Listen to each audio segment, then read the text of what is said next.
지난 한 주 좀 여유 있는 시간을 보내셨습니까?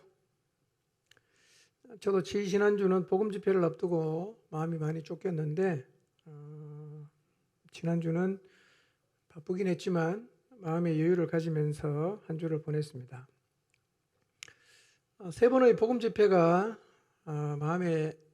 우리 모두의 마음에 부담을 주긴 했지만 그 복음 집회는 지금도 제 마음에 많은 여운을 남깁니다. 왜냐하면 세 번의 복음 집회를 할 때마다 영혼들이 죽게 돌아오는 귀한 열매들을 볼 수가 있었기 때문입니다. 이런 열매들을 보면서 영혼들을 복음 앞에 세우는 수고는 결코 헛되지 않다는 것을 다시 확인하게 됩니다. 우리가 기도하고 영혼들을 초대해서 복음을 전하면 하나님께서 역사하셔서 구원의 은혜를 허락해 주시는 것은 확실합니다. 이 일은 하나님이 너무 기뻐하시는 일이고 이들은 바로 우리들의 면류관이기도 합니다.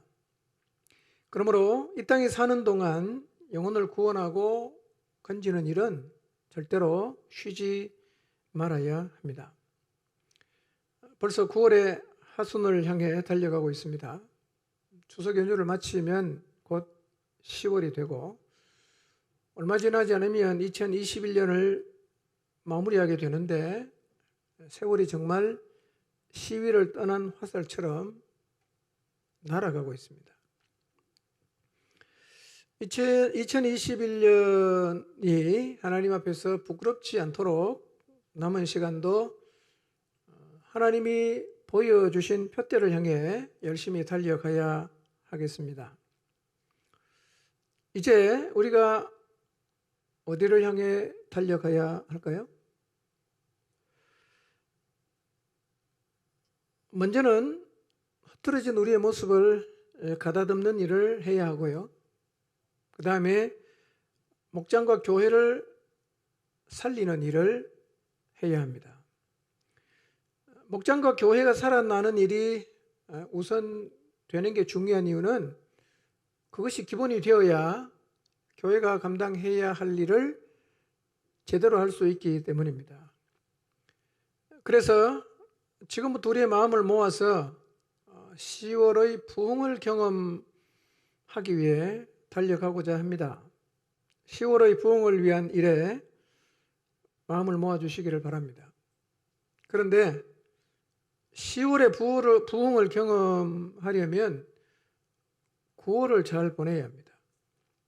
9월의 남은 2주 동안 우리의 마음에 불이 생겨나고 하나님을 향한 갈망이 살아나며 하나님 말씀에 대한 흔들림 없는 믿음이 생겨나야 합니다. 이 일을 위해서 우리가 힘을 쏟아야 하겠습니다. 다시 전심으로 기도하는 자리에 서서 하나님을 갈망하는 마음으로 기도해 보시고 사단이 더 많이 유혹하겠지만 이 사단의 유혹을 단번에 물리칠 수 있는 하나님의 말씀인 성령의 검을 갖도록 하셔야 합니다. 그래서 뜨거운 가슴으로 세상을 두려워하지 않고 하나님 우리에게 주신 약속의 말씀을 잡고 달려갈 수 있는 용사로 서야 합니다. 주여 우리에게 부흥을 주십시오. 이것이 우리의 간절한 바람이 되고 열망이 되기를 바랍니다. 주여 우리에게 부흥을 주십시오. 자, 오늘 설교 제목을 같이 한번 읽어보겠습니다. 시작. 지난 2주 동안 우리는 우리의 삶에서 힘든 일을 만날 때, 또 마음을 상하게 하는 자리에 섰을 때, 또 하나님 주신 말씀이 현실과 간격이 너무 많아서 받아들이기가 어려울 때 바로 그 자리에서 원망이나 불평이나 부정적인 말을 하지 않도록 조심해야 하는 것에 대해서 말씀을 상고했습니다. 이 말씀을 기억하면서 지난 두 주를 이전과는 다르게 원망도 안 하고 불평도 안 하고 부정적인 말을 하지 않은 분도 계셨던 것 같아요. 그런데 이 말씀을 들었지만 여전히 이전처럼 힘들고 마음 상하는 상황이 생기면 똑같이 원망하고 불평하고 부정적인 말을 하신 분도 계실 것입니다. 말씀을 들었음에도 불구하고 우리가 동일한 자리에 있으면 똑같은 행동, 원망과 불평과 부정적인 말을 하게 된다는 얘기는 이게 쉽지 않다는 얘기입니다. 우리의 삶에서 힘든 자리, 마음이 상하는 자리에 섰을 때 입을 열어서 불평하지 않고 원망하지 않는 것 쉽지 않습니다. 여러분 지난 두 주 동안 한번 돌아보십시오. 원망하고 불평했던 기억이 있는지, 아니면 이전에는 그렇게 반응했지만 지난 두 주 동안에는 내 스스로 인식을 하면서 원망과 불평을 하지 않았는지 한번 돌아보십시오. 자, 힘들면 원망하고 마음이 상한 일을 만나면 불평하고 부정적인 말을 쏟아내는 것은 어떤 면에서는 충분히 이해가 되는 일입니다. 화가 나니까, 너무 힘드니까 불평하고 원망할 수도 있겠죠. 그래서 하나님이 없는 사람에게는 이런 반응이 오히려 보편적이라고 할 수 있어요. 그냥 힘들면 막 화를 내고 욕하고, 또 일이 잘 안 풀리면 막 누군가를 막 향해서 막 원망해대고, 하나님 없는 사람은 보편적으로 이렇게 반응을 합니다. 그러나 그리스도인인 우리는 일단 하나님의 인도 아래에 있어요. 우리의 삶의 모든 여정의 바탕에는 하나님의 사랑이 깔려 있습니다. 그렇기 때문에 그리스도인은 불신자와는 달라야 됩니다. 똑같이 반응하면 안 돼요. 원망하지 않아야 되고 불평하지 않아야 되고 부정적 언어를 쏟아내지 않아야 합니다. 쉽지는 않겠지만 이걸 우리가 계속해서 노력해야 되는 이유는 우리의 원망과 불평과 부정적인 얘기를 하나님이 다 듣고 계십니다. 다 들어요. 너무 부정적인 얘기하면 하나님 말씀하십니다. 네가 말한 대로 해주겠다. 여러분, 그래서 이스라엘 백성이 가나안 땅에 못 들어가고 광야를 38년 동안 헤맨 거 아닙니까? 네 말대로 해주겠다는 거예요. 그리고 하나님은 우리의 불평과 원망을 듣고 진노하십니다. 여러분 성경 읽어보세요. 불평하고 원망하면 하나님이 그때마다 진노하셨어요. 그때마다 심판하셨어요. 무슨 얘기인가? 너무 싫어한다는 거예요. 이 모든 것의 바탕이 뭐냐? 하나님을 향한 불신이에요. 하나님이 나를 인도한다는 걸 믿지 않기 때문에, 하나님이 나를 사랑한다는 걸 믿지 않기 때문에 조금만 힘들면 원망하고 불평하고 부정적인 언어를 쏟아내는 것입니다. 그 누구도 자신의 미래가 부정적으로 펼쳐지는 걸 원하지 않습니다. 여러분 인생이 망하기를 원하십니까? 여러분 인생이 힘겨운 인생으로 이어지게 되기를 원합니까? 아무도 그런 걸 원하지 않잖아요. 그런데 불평하고 원망하는 것은 자신의 미래를 자기가 지금 자기 말로 부정적으로 만들어가는 것입니다. 그러므로 정서의 문제이든 습관의 문제이든 상황을 바라보는 잘못된 관점의 문제이든 불평하고 원망하는 습관은 반드시 고쳐야 합니다. 복이 없는 거예요. 자기에게 복이 없어요. 앞으로도 살다 보면 힘든 자리 섭니다. 마음 상하는 자리 서죠. 하나님 말씀 읽어도 하나도 도움이 안 되는 느낌을 받는 자리에 섭니다. 그러나 이제 그 자리에 서면 불평이나 원망이 아니라 하나님의 사랑을 믿고 하나님 인도를 믿고 오히려 감사하고 찬양하고 그 힘든 와중에서도 하나님을 바라고 하나님께 기도하고 견디면서 넉넉하게 길을 가게 되시기를 바랍니다. 여러분, 언어가 바뀌어야 미래도 바뀐다는 사실을 잊지 마시기를 바랍니다. 언어가 바뀌어야 됩니다. 불평과 원망이 아니라 감사와 찬양, 부정적인 말이 아니라 긍정적인 말로 언어가 바뀌어야 우리의 미래가 바뀔 수 있다는 사실을 절대로 잊지 마시기를 바랍니다. 지난 2주 우리는 원망이나 불평이나 부정적인 말을 하지 말아야 되는 이유에 대해서 말씀을 상고했습니다. 오늘은 그 반대편입니다. 누군가로부터 원망과 불평과 부정적인 얘기를 듣는 자리에 섰을 때 그때 우리가 어떤 태도를 가져야 하는가에 대해서 오늘은 말씀을 상고하겠습니다. 우리 모두는 불평과 원망을 쏟아내는 자리에도 서요. 반대로 불평과 원망의 소리를 듣는 자리에도 섭니다. 두 자리 다 왔다 갔다 해요. 어떨 때는 하는 자리에 섰다가 어떨 때는 듣는 자리에 서죠. 하는 자리에는 서면 안 되니까 이거는 점점 이제 우리가 줄여가야 됩니다. 내가 불평과 원망을 하지 않아도 불평과 원망을 듣는 자리에는 설 수가 있어요. 내가 하는 게 아니니까. 네. 그때 어떻게 우리가 반응을 해야 되는가? 민수기를 보면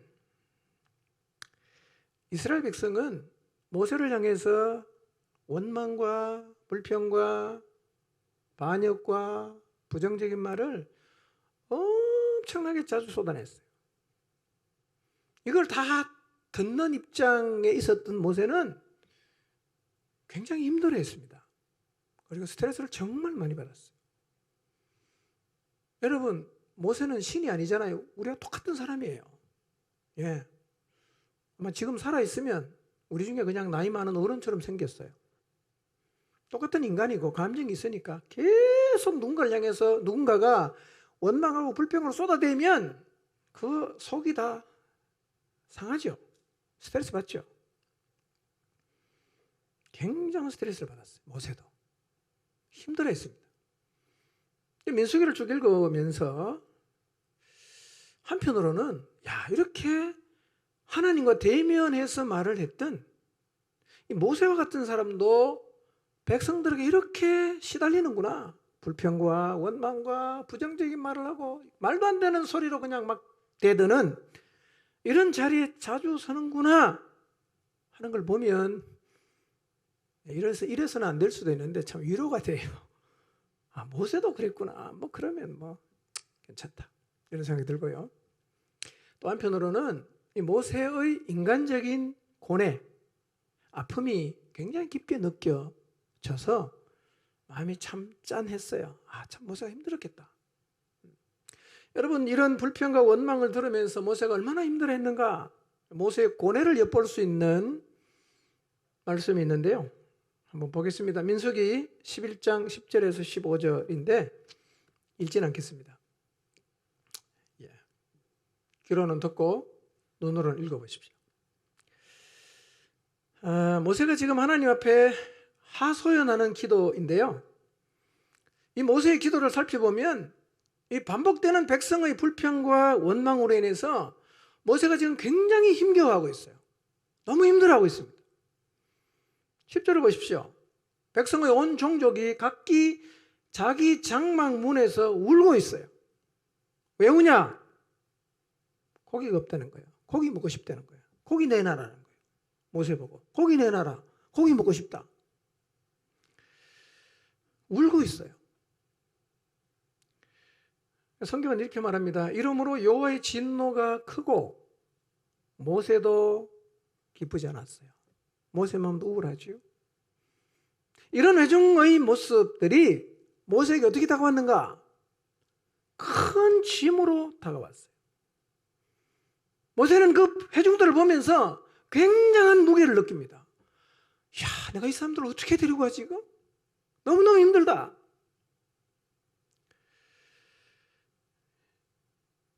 모세의 느낌이 바로 그거예요. 너무 힘들다.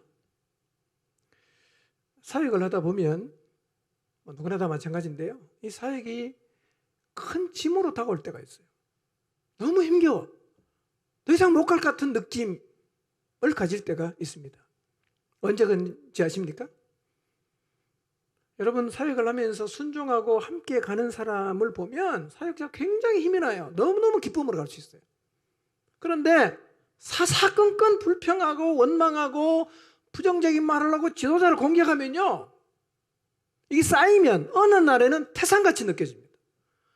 야, 내가 이 사람을 데려갈 수 있을까 이거? 이게 과연 내가 이 사람을 품고 갈 수 있을까? 여러분, 그래서 모세는 너무 무거운 짐으로 느껴지는 백성을 보면서 하나님께 이렇게 말합니다. 하나님, 내가 이 백성을 뵌 것도 낳은 것도 아닌데 왜 나한테 이들을 아이를 품듯이 품고 열조에게 맹세하신 땅으로 가라고 하십니까? 하나님 앞에요, 힘들어 죽겠다고 지금 호소하고 있어요. 지금 모세가 회중 때문에 너무 지쳤어요. 그래서 말하는 거죠. 하나님, 제가 왜 이들을 책임져야 합니까? 제가 부모라도 되는 겁니까? 나 못하겠습니다, 하나님. 이런 얘기거든요. 여러분, 사역자가 하나님이 맡겨주신 양들을 부모의 심정으로 대하는 것은 바른 자세입니다. 그렇게 해야 됩니다. 자식을 돌보듯이 돌보고 사랑해야 돼요. 근데 계속해서 불평하고 원망하고 치받는 양들을 보면 사역자는 너무너무 힘들어요. 제일 힘듭니다. 그게. 오늘날도 똑같습니다. 모세가 이렇게 힘들어했다면 우리는 더 힘들지 않겠어요? 모세는 끊임없이 요구를 하는 백성, 하나님, 나 감당 못하겠습니다. 하소연 합니다. 그리고 이렇게 얘기해요. 하나님, 제게 은혜를 베푸셔서 즉시 나를 죽여주십시오. 이렇게 기도합니다. 즉시 나를 죽여주십시오. 그래서 내가 더 이상 고난을 당하지 않게 주십시오. 기도합니다. 이거예요. 하나님, 저를 죽여주는 게 제게 은혜를 주시는 겁니다. 뒤집어 보세요. 얼마나 힘들었으면 이런 기도를 하겠어요? 얼마나 고통스러웠으면, 얼마나 무게감을 느꼈으면 이런 기도를 하겠습니까? 이게 지금 모세가 느끼는 거예요. 불평하고 원망하는 백성이 얼마나 모세에게 무거운 짐으로, 부담으로 다가왔는지를 우리가 14장 말씀 읽어보면 느낄 수가 있어요. 근데 여러분, 이것은 모세의 고뇌뿐만 아니라 모든 영적인 지도자의 고뇌입니다. 사랑하는 성도 여러분, 여러분 모두는 여러분을 말씀대로 이끌어가는 지도자에게 짐이 아니라 동력자가 되어주시기를 바랍니다. 그런데 꼭 영적인 지도자가 아니어도 누군가로부터 원망과 불평과 부정적인 말을 듣는 자리에 서본 경험을 가지고 있을 겁니다. 부모는 자식에게 그런 얘기 참 많이 듣죠. 막 원망하고 대들고 욕하고, 또 뭐 사회가도 마찬가지 아닙니까? 직장 가서 상사에게 그런 얘기 들을 수 있고, 부하 직원에게 그런 소리 들을 수 있고, 동료에게도 그런 소리를 들을 수 있죠. 우리 다 그 자리에 서본 경험이 있을 거예요. 그때 한번 떠올려 보세요. 어떤 느낌이었던가? 누군가가 여러분을 향해서 막 말도 안 되는 소리로 원망하고 불평하고 대들면 어떤 느낌이었던가를 한번 떠올려 보세요. 여러 가지 느낌이 들었겠죠. 억울한 마음도 들고, 화도 나고, 너무 기가 차기도 하고, 마음이 심히 상하기도 하고, 그렇게 말하는 사람이 야속하기도 하고 밉기도 할 거예요. 그리고 그런 얘기를 계속 받다 보면 그대로 갚아주고 싶은 마음도 생겨요. 그 사람하고 상종하기도 싫어요. 다 단절하고 싶은 마음도 생겨요. 우리 모두는 이런 자리에 서 본 적이 있을 것이고 이런 감정을 느껴보기도 했을 것입니다. 저도 이런 자리에 설 때가 가끔 있어요.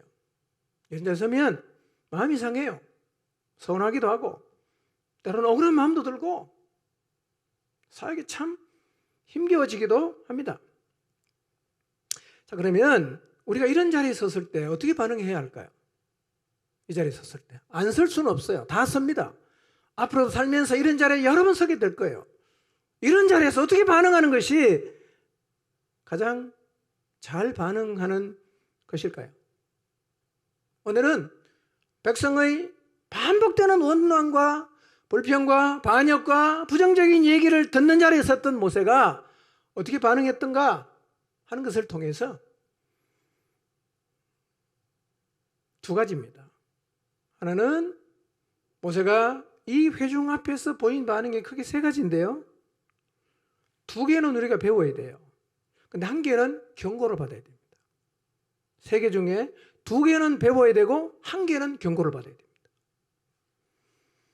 자, 배워야 되는 두 가지를 먼저 살피고 경고를 받아야 되는 한 가지는 다음에 살펴보도록 하겠습니다. 첫 번째 배워야 하는 것. 첫 번째 뭐냐? 모세는요, 이 자리에 설 때마다 기도했습니다. 기도했어요. 하나님 앞에 엎드렸어요. 원망하고 불평하고 하나님이 약속의 땅으로 끌고 가는 그 노정에서 왜 이 나쁜 곳으로 우리를 인도했느냐라고 하나님이 하신 일을 부정적으로 말하면서 모세를 거스르고 반역한 백성들 앞에서 모세가 가장 많이 보여준 모습이 뭐냐? 하나님 앞에 엎드리는 거였어요. 매번마다 모세는 이런 모습을 보여줬습니다. 모세는 백성과 싸우지 않았어요. 엎드렸습니다. 자, 확인해 보겠습니다. 민수기 12장 13절입니다. 읽겠습니다. 시작. 모세가 여호와께 부르짖어 이르되 하나님이여 원하건대 그를 고쳐 주옵소서. 아론과 미리암이 모세를 거스렸죠. 하나님이 세 명을 회막으로 부릅니다. 너 세 명 이리 와. 그리고 하나님 말씀하셨죠. 지난주 말씀드렸죠. 민수기 12장에 나와 있어요. 그리고 나서 미리암에게 나병이, 문둥병이 생겼어요. 그걸 보고 아론이 모세에게 찾아옵니다. 우리가 잘못했다고. 미리암을 좀 기도해달라고 요청을 했습니다.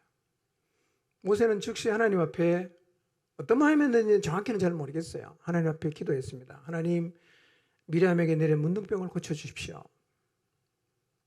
여러분, 모세는 자기를 거스렸던 미리암이 당하는 고통을 즐기지도 않았습니다. 방관하지도 않았어요. 하나님 앞에 기도했습니다. 그렇게 함으로 이 문제는 그대로 일단락이 됐어요. 사실은 최고 지도자가 3명, 모세, 아론, 미리암인데 2명이 모세를 대적했으니까 이 공동체가 굉장히 심각한 위험에 빠질 수도 있는 상황이었는데 모세가 기도함으로 일단락됐어요.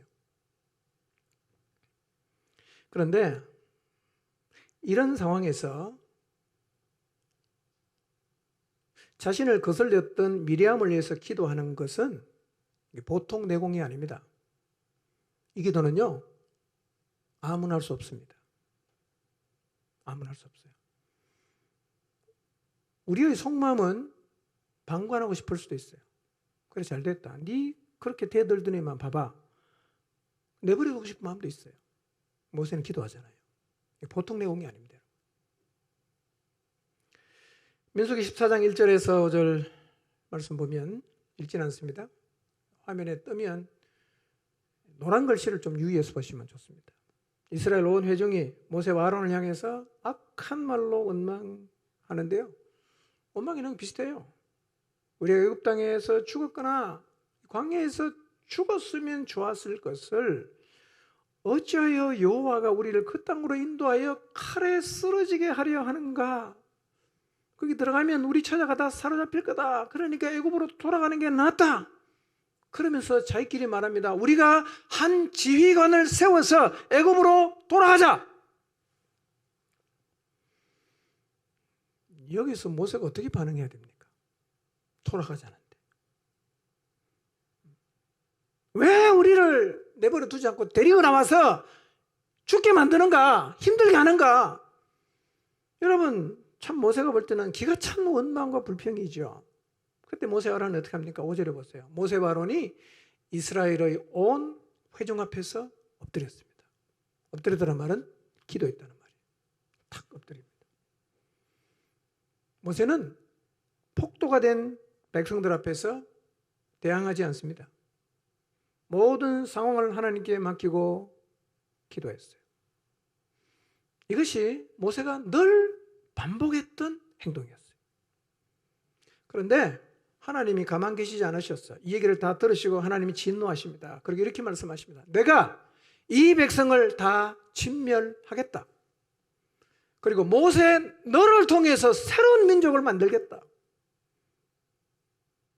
입만 열면 불평하고 입만 열면 원망하고 입만 열면 애굽으로 돌아가겠다고 말하는 이 백성을 하나님이 진멸하겠다는 거예요. 모세도 진짜 너무너무 힘들어합니다. 그럼에도 민수기 14장 13절에서 19절에 보면 모세가 하나님 앞에 이 백성을 멸하지 말게 해달라고 기도를 해요. 중보기도. 아무나 할 수 없는 거죠.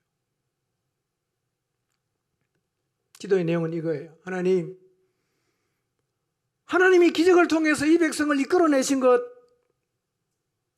온 세상 사람이 다 아는데, 특히 이집트 사람 다 알고 있는데, 하나님 백성을 데리고 와서 여기서 다 죽게 하면 그 신이 가나안 땅으로 인도할 능력이 없어서 광야에 데리고 나서 다 죽게 했다라고 사람들이 말할 것이고, 그러면 하나님이 세상 사람들에게 웃음거리가 되지 않겠습니까? 하나님 제발 그렇게 하지 마십시오. 하나님은 노하기를 더디하시고 인자가 많아 죄악과 허물을 사하시는 분이시니까 애굽에서부터 지금까지 이 백성을 사하신 것처럼 지금도 사해 주십시오 라고 기도해요. 여러분, 입만 열면 불평하고 원망하는 회중, 인간적으로 생각하면 징글징글하지 않겠어요? 진짜 상종하기 싫다. 진짜 관로밖에 내고 싶다. 그런 마음 충분히 들 수 있어요. 근데 모세는요, 이 백성 용서해달라고 하나님 앞에 기도하거든요. 여러분, 이 모세의 자세는 우리 모두가 배워야 됩니다. 끝까지 품고 가는 거죠. 내가 애들의 부모라도 됩니까? 왜 하나님 나에게 이런 고난을 줍니까? 라고 하소연 했지만 모세는 끝까지 품고 가는 거예요. 기도했습니다. 민수기 16장 3절 4절입니다. 이번에는 반역입니다. 고라와 다단과 아비람 그리고 250명이 반역했어요. 3절 반역의 주 이슈는 이거예요. 너희가 분수에 지나도다 회중이 다 각각 거룩하고 여호와께서도 그들 중에 계시거늘 너희가 어찌하여 여호와의 총회 위에 스스로 높이느냐. 핵심은 이거예요. 왜 니네만 하나님 앞에 제사 드리는 제사장을 하냐? 우리도 같이 하자 이거예요. 왜 니 아론이 뭔데 니네 가정만 그 다 해먹고 하냐? 우리도 같이 하자 이거예요. 여러분, 제사장을 모세가 결정했어요? 누가 결정했어요? 하나님이 결정했잖아. 왜 니네끼리 다 해먹냐? 이렇게 반역한 겁니다. 그때 모세가 어떻게 합니까? 4절에 모세가 듣고 있다가 엎드리는 거예요. 엎드리니까 어떤 의미라고요? 기도했어요. 원망하고 반역하는 무리 앞에서 지도자가 보여야 하는 태도가 바로 이것입니다. 하나님 판단하시고 해결해 주십시오. 기도한다는 그런 의미죠. 그리고 모세는 광야를 지나는 동안 수없이 이런 자리에 섰지만 엎드려 기도함으로 하나님이 다 교통 정리하셨어요. 다 정리하셨어요. 대단한 거예요. 여러분, 광야에서 교통 정리 안 되면 이스라엘 백성이 중간쯤 왔다가 애굽으로 가자파, 가나안으로 가자파, 여기 머물자파 충분히 나눠질 수 있는 상황입니다. 근데요, 모세는 40년 동안 다 끌어안고 갔어요. 대단한 겁니다. 진짜 대단한 거예요. 모세를 통해서 우리가 배울 게 너무 많아요. 정말 대단한 하나님 사람이었어요. 여러분, 사람 품는 게 얼마나 힘든지 아세요? 치 받는 사람 품기 정말 어려워요. 그냥 관로밖에 내고 싶어요. 내 버려두고 가고 싶어요. 모세는 그렇게 안 합니다. 끝까지 기도하고 품고 갔어요. 대단한 하나님의 사람이었어요. 우리 배워야 됩니다. 민수기 16장 41절에서 46절. 자, 이 상황은 정말 더 기가 차는 상황이에요. 이게 무슨 얘기냐, 무슨 배경을 갖고 있냐면 모세를 배반했던 고라, 다단, 아비람 250명. 모세가 하나님 앞에 나갔을 때요, 땅이 입을 벌려서 고라, 다단, 아비람은 죽고 250명이 향로를 들고 있었는데 그 향로에 불이 들고 있는 250명을 살라서 죽였어요. 그러니까 반역한 주동자를 하나님이 다 진노해서 죽였단 말이에요. 자, 이런 광경을 보면 설령 고라와 다단과 아비람에게 동조를 했다고 해도 하나님에게 어떤 마음을 가져야 되겠어요? 하나님 싫어하시는구나. 하나님 말씀 대항하거나 반역하면 안 되는구나. 하나님을 경외하는 마음 가져야 되지 않겠어요? 근데 이 사람의 반응이 뭔지 아세요? 회개한 게 아니고 하나님 두려워하는 게 아닙니다. 이렇게 말합니다. 모세와 아론을 원망하면서 이렇게 말해요. 너희가 여호와의 백성을 죽였다는 거예요. 누가 죽였다고? 너희가 죽였다는 거예요. 그러니까 그런 모습을 보고 회개하는 게 아니라 한술 더 떠갖고 모세와 아론 보고 너희가 여호와의 백성을 죽였다. 그러니까 전날 죽은 사람들은 그 죽은 사람에 대한 책임은 너희한테 있다는 거예요. 이때 여호와의 영광이 나타납니다. 하나님이 다 보고 있다가 너무 기가 차니까 하나님 나타나세요. 그리고 하나님 말씀하십니다. 내가 이 회중을 순식간에 멸하겠다. 여러분, 유다 말기에 히스기야 왕 때 아수르의 사네립의 군대가 18만 5천 명 쳐들어왔잖아요. 이 사람들 하루아침에 다 죽었거든요. 역사에도 나와요. 어떻게 죽었냐? 기록이 없으니까 잘 모르긴 한데 쥐들이 옮긴 패스트 때문에 몰살했다는 거예요. 여러분, 하나님이 사람을 정리하는 거 절대로 어려운 일 아니에요. 지금 바이러스 하나 때문에 온 세계가 지금 꽁꽁 묶이지 않습니까? 내가 이 백성을 멸하겠다. 그때 모세와 아론이 보인 반응이 뭡니까? 하나님 앞에 엎드립니다. 엎드려요. 이렇게 배워야 됩니다. 그리고 하나님 진노에서 사람이 막 죽어나갑니다. 그때 모세가 어떻게 하냐? 반역하고 자기를 공격한 백성을 살리기 위해서 아론 보고 이 향로 들고 빨리 진중으로 가서 하나님의 진노가 그치게 하라고 합니다. 반역하는 백성이 죽어나갈 때 모세는 최선을 다해서 하나님의 진노가 그치게 하는 노력을 해요. 이날 반역에서 하나님의 진노로 죽어간 사람의 숫자 14,700명. 그 전날 죽은 사람 포함하면 거의 15,000명이 죽었어요. 반역하다가. 근데 모세는요, 이 영혼을 품고 갔어요. 품고 갔습니다. 기도했습니다. 20장 6절. 물이 없다고 모세와 아론을 비방하기 위해서 백성이 모입니다. 그리고 왜 우리를 애굽에서 나오게 했냐고, 여기는 나쁜 곳이라고 불평과 원망을 했을 때 6절에 보십시오. 모세의 반응이 뭡니까? 회막문에 엎드립니다. 엎드립니다. 기도했어요. 기도. 여러분, 악한 말로 불평하고 원망하는 사람들 앞에서 기도하는 것은 할 수 있는 게 없어서 하는 게 아니라 이건 최선입니다. 최선이에요. 왜 이게 최선인가? 하나님이 다 듣고 계시는 거예요. 다 보고 있기 때문에 그분 앞에 엎드려 기도하는 것이 최선입니다. 민수기 21장 7절을 봅니다. 호르산에서 홍해길을 따라가는 길에서 물도 먹을 것도 없다고 원망하는 백성들이 하나님이 뭘 보냈냐? 불뱀을 보냈어요. 백성이 막 죽습니다. 물리면 다 죽어요. 백성이 모세에게 와서 말합니다. 우리가 여호와와 당신을 향하여 원망하여 죄를 범했습니다. 여호와께 기도해서 이 뱀들이 우리에게서 떠나게 해달라고 중보기도 요청을 합니다. 모세가 어떻게 합니까? 좀 내버려 두시오. 그렇게 말합니까? 하나님 앞에 기도해요. 하나님 모세에게 응답하십니다. 노뱀을 장대에 달아 진 가운데 높이 달아라. 쳐다보면 낫는다. 이 문제가 일단하게 됐어요.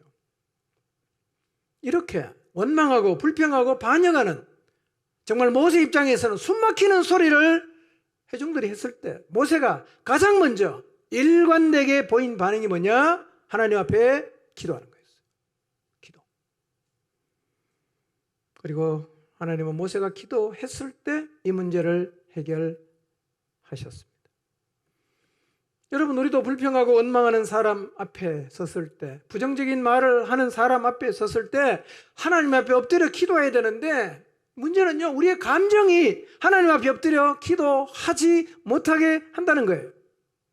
여러분, 이런 상황에서 회종을 품고 하나님 앞에 기도하는 데는 엄청난 영적인 힘이 필요해요. 아무나 할 수 없어요. 근데 모세는 늘 기도했거든요. 무슨 얘기겠어요? 모세에게는 영적인 힘이 있었습니다. 품을 수 있는 힘이 있어요. 반역하는 백성도 품고 아비의 심정으로 그들을 데리고 가려는 그 마음이 모세에게는 있었어요. 만약에 지도자 모세에게 이런 힘이 없었더라면 이스라엘 공동체는 중간에 와서 깨졌을 수도 있습니다. 파가 나뉠 수도 있어요. 여러분, 불평하고 원망하는 일은 일어날 수 없는 일이 아니잖아요. 언제라도 일어날 수 있잖아요. 그러니 영적인 지도자에게 뭐가 필요하겠어요? 이들을 품을 수 있는 힘이 필요한 거예요. 언제라도 품을 수 있는 힘을 가지고 있어야 됩니다. 모세처럼 영혼을 품고 기도할 수 있는 지도자가 되시기를 바랍니다. 두 번째로 배워야 할 것입니다. 원망하고 불평하고 부정적으로 말하고 반역하는 사람들 앞에 섰을 때 어떤 자세를 취해야 되는가? 두 번째, 모세는요, 그 자리에서 하나님의 판단을 구했습니다. 하나님의 판단을 구했어요. 고라, 다단, 아비람 그리고 250명이 반역했을 때 모세는 하나님 앞에 엎드려 기도했을 뿐 아니라 하나님의 판단을 구했어요. 반역을 주도한 고라와 다단과 아비람을 부르러 모세가 사람을 보냈어요. 그때 그들은 모세가 불렀는데 나는 가지 않겠다, 그렇게 말했어요. 왜 가지 않겠다고 말했는가? 이유가 13절 한번 볼까요? 민수기 16장. 자, 부르러 보내니까 올라가지 않겠다. 그리고 자, 13절 보세요. 이유를 이렇게 말하죠. 시작. 내가 우리를 젖과 꿀이 흐르는 땅에서 이끌어내어 광야에서 죽이려 함이 어찌 작은 일이기에 오히려 스스로 우리 위에 왕이 되려 하느냐. 14절에도 그렇게 얘기하죠. 자, 13절을 잘 보세요. 내가 우리를 어디서 이끌어냈다고요? 젖과 꿀이 흐르는 땅에서 이끌어냈다고 했는데 이 땅이 어디를 지금 지칭하고 있습니까? 어디를 지칭하고 있어요? 애굽을 지칭하는 거예요. 애굽에서 나왔잖아. 이 사람들은 지금 애굽이 어떤 땅이라고 말합니까? 애굽이 젖과 꿀이 흐르는 땅이라고 말합니다.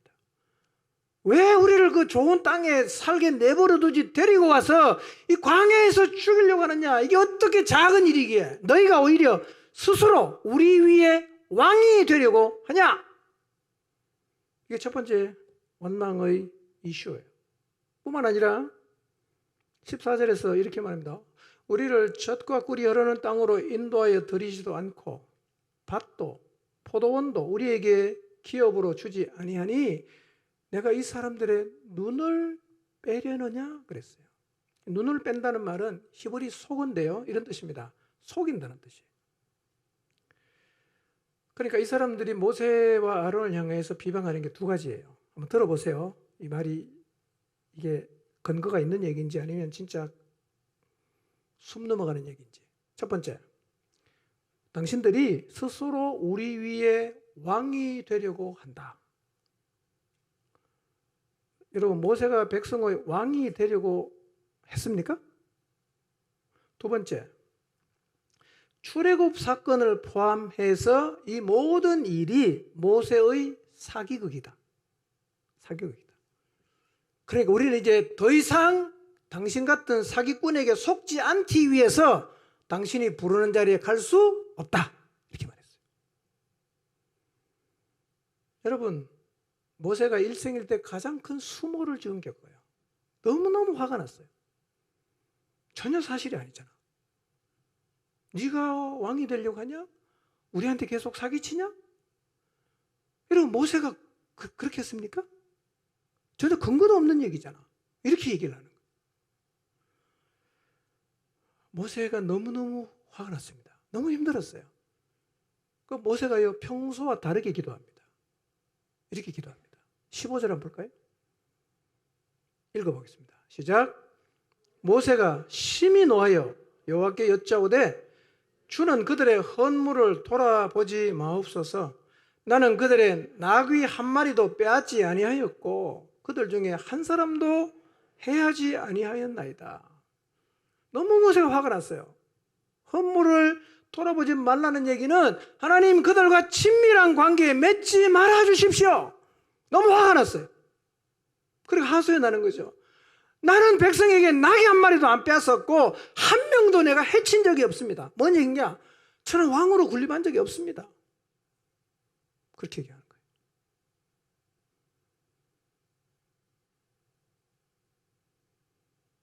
하나님이 판단하십니다. 이 반역한 무리 앞에 하나님 판단하세요. 16장 16절에서 19절.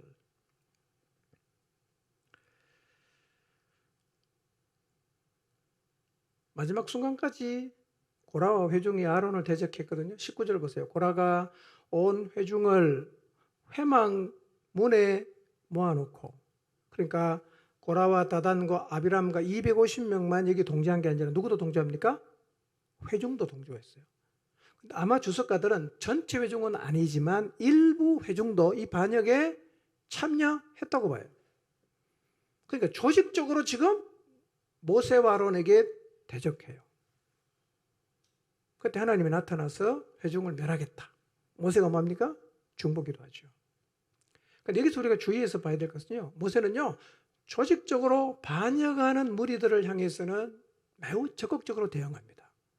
그러면서 하나님의 판단을 구해요. 하나님 보십시오. 반역하니까 가만히 앉아 있었던 게 아니라 적극적으로 대응해요. 기도했지만 나서는 거예요. 대응했어요. 그리고 하나님 말씀에 따라 회중들에게 고라와 다단과 아비람의 장막에서 떠나라. 하나님이 판단합니다. 고라와 다단과 아비람은 땅이 입을 벌려 죽고, 그 다음에 향로를 들고 있던 250명은 향로에서 있던 불이 그들을 살랐어요. 여러분, 이 일 다음에 하나님이 한 가지 명령을 하십니다. 그게 뭐냐면 죽은 사람들이 들고 있던 향로 250개를 수거해서 망치로 두들겨 갖고 제단에 씌우라고 말씀하십니다. 향로 250개를 망치로 두들겨 펴 갖고 제단 위를 씌워라. 제단에 씌워라. 이렇게 말씀하십니다. 왜 그렇게 하셨을까요? 이유를 이렇게 말합니다. 민수기 16장 39절 40절입니다. 40절만 읽어볼까요? 시작. 이스라엘 자손의 기념물이 되게 하였으니 이는 아론 자손이 아닌 다른 사람은 여호와 앞에 분향하러 가까이 오지 못하게 함이며 또 고라와 그의 무리와 같이 되지 않게 하기 위함이라. 여호와께서 모세를 시켜서 그에게 명령하신 대로 하였더라. 왜 씌우라고 합니까? 고라와 다단과 아비람의 반역이 뭐냐면 왜 아론의 자손만 제사장 하냐 이거예요. 우리도 같이 하자 이거예요. 그러니까 반역한 사람이 들고 있던 향로를 만들어서 하나님이 제단 위에 씌우라고 하는 이유가 뭐냐면 이제부터 이스라엘 백성이 제물을 드리러 와서 이 제단을 볼 때마다 고라의 반역을 기억하고 제사장의 자리를 넘보서는 안 된다라는 것을 상기시켜 주는 거예요.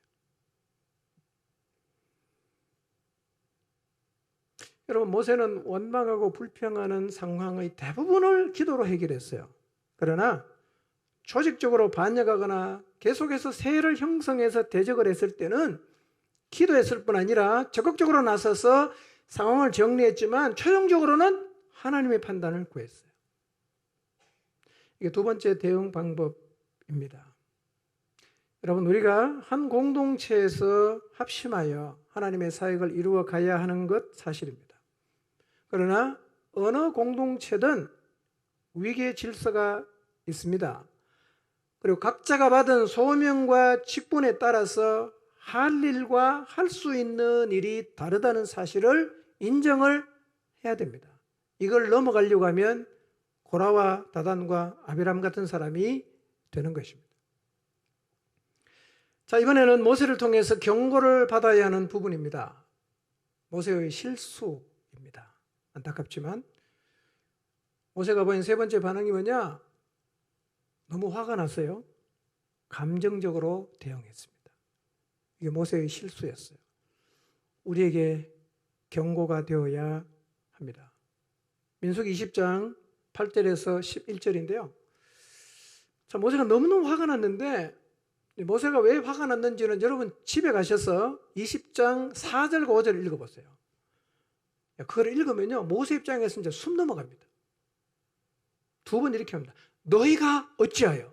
너희가 어찌하여? 사실은 모세는 하나님 말씀에 순종하고밖에 없거든요. 마치 모든 일을 모세와 아론이 다 작당해서 만들었다고 모세를 공격하니까 모세가 너무 화가 났어요.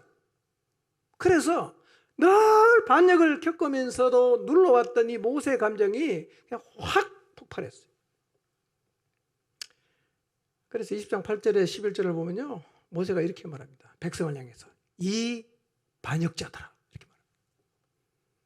모세가 한 번도 백성에게 이런 말을 한 적 없잖아요. 이 반역자들아. 10절에 그랬죠. 그들에게 이르되 반역한 너희여 들어라. 모세가 마음 한구석에 꾹꾹 눌러놓았던 감정이 폭발해 버렸어요. 40년 동안 참았거든요. 40년. 40년 동안 모세에게 끊임없이 요구합니다. 물 달라, 고기 달라, 이렇게 해라, 저렇게 해라. 항상 불만입니다. 감사할 줄을 몰라요. 모세가 하나님 앞에 기도해서 그들의 필요를 채워주면 그 모든 것이 자기들의 권리고 당연한 것으로 생각합니다. 그리고 모세의 수고에 대해서는 감사한 마음도 없고 고마워하는 마음도 없어요. 모세의 마음을 한 번도 헤아리지 않습니다. 그리고 끊임없이 자기 주장만 해요. 모세가 한 게 있었어요. 해서는 안 되는데 부적절한 감정이 개입이 됐어요. 실수합니다. 하나님이 물 달라고 하는 백성에게 모세에게 말씀하시거든요. 이 반석에게 명령하여 물을 내라. 명령해서 물을 내라. 근데 모세가 너무 화가 났어요. 반석을 두 번이나 두들깁니다. 우리가 이 바위에서 너희가 마실 물을 나오게 하랴? 이러면서 화가 나서 반석을 두 번 내리쳤어요. 두 가지 잘못했어요. 하나는 뭐냐? 하나님이 말로 하라고 했는데 반석을 쳤어요. 두 번째는 우리가 물을 내게 하랴라고 하면서 하나님이 하시는데 마치 자기가 하는 것처럼 얘기를 했어요. 너무 감정이 상해서 모세가 폭발하면서 실수한 거죠. 그러나 두 가지 중요한 사실. 하나님은 모세가 실수했지만 반석에서 물이 나오게 했어요. 명령하라고 했는데 쳤잖아. 물이 안 나와야 되잖아요. 말씀대로 안 했으니까. 근데 회중을 보면서 하나님은 물은 줬어요. 그러나 모세가 잘못한 것에 대해서는 하나님이 또 갚아주십니다. 뭐냐? 너 가나안 땅에 못 들어간다. 못 들어간다. 12절 하나님 말씀하셨어요. 읽어봅시다. 시작.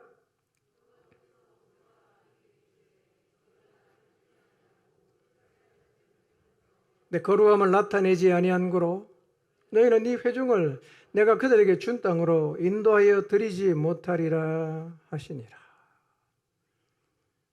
여러분, 정말 무거운 짐과 같은 패역한 백성을 40년 동안 광야 길로 이끌면서 수없이 많은 원망과 불평의 자리에도 모세가 잘 대처해 왔는데요, 거의 막판에 감정을 이기지 못해서 감정적으로 대함으로 결국 모세는 하나님이 약속하신 땅에 들어가지 못하게 되었어요. 저는 한편으로 생각하면 참 하나님이 야속하다 하는 생각도 들어요. 그만큼 힘들게 왔는데 딱 한 번 실수했잖아. 근데 하나님이 가나안 땅에 못 들어가게 한다는 거예요. 신명기 3장 23절에서 29절 말씀 보면 모세가 기도해요. 고아옵나니 나를 건너가게 하사 요단 저쪽에 있는 아름다운 땅, 아름다운 산과 레바논을 보게 하옵소서라고 기도했어요. 모세가. 그때 하나님이 모세에게 말씀하십니다. 그만해도 족하니 이 일로 다시 내게 말하지 말라. 너는 비스가산 꼭대기에 올라가서 눈을 들어 동서남북을 바라고 내 눈으로 그 땅을 바라보라. 너는 이 요단을 건너지 못할 것임이니라.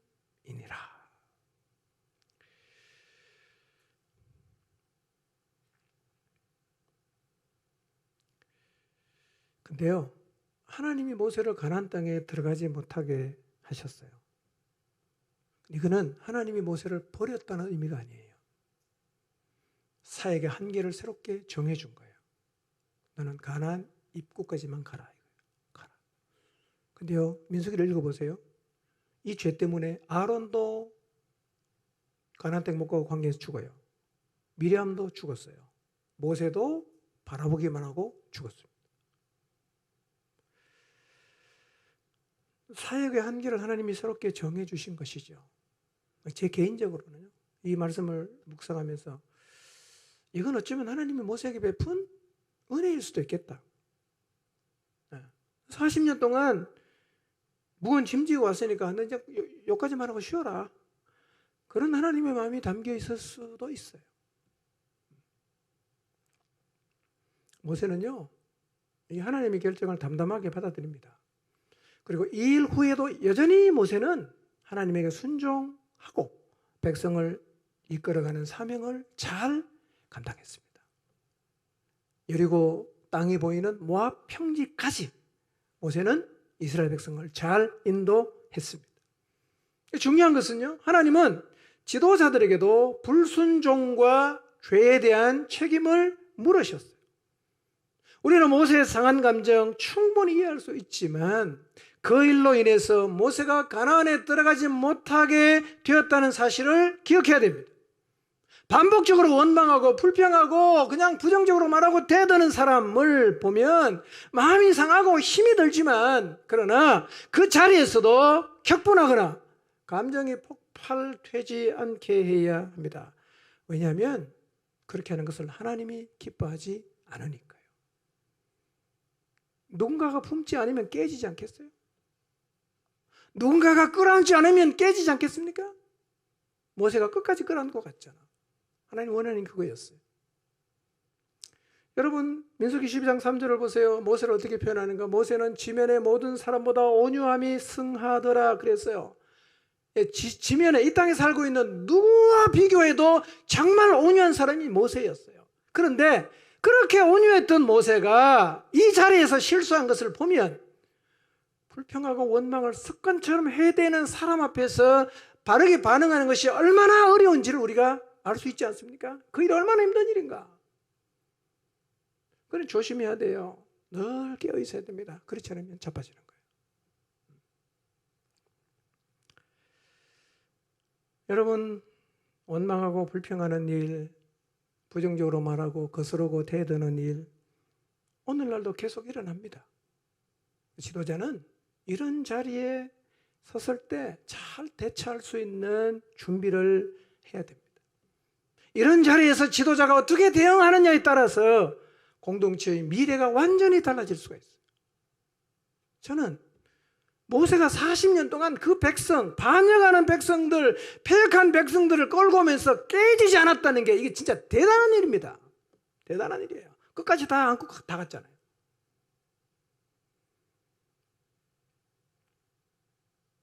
영적인 힘을 가져야 됩니다. 중요합니다. 여러분, 교회는 행정으로 가는 곳이 아닙니다.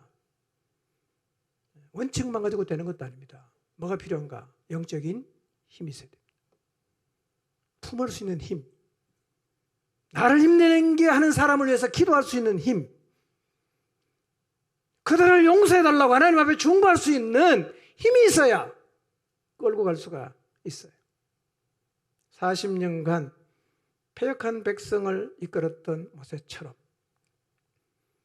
영적인 힘을 가져 거역하고 불평하는 사람들을 가슴에 담고 기도하는 자리에 서고, 조직적으로 반역하고 거역하는 자들은 적극적으로 나서서 하나님의 판단을 구하며 어떤 상황에서도 감정적으로 대응하지 않는 사람이 되어서 하나님이 허락한, 우리를 서게 하신 그 모든 자리에서 관계의 파혈음이 생길 수 있는 상황을 잘 극복하고 공동체를, 또 하나님께서 여러분에게 맡겨준 그 무리들을 하나님이 원하시는 곳으로 잘 이끌어가는 하나님의 사람들이 되시기를 주님의 이름으로 축원합니다.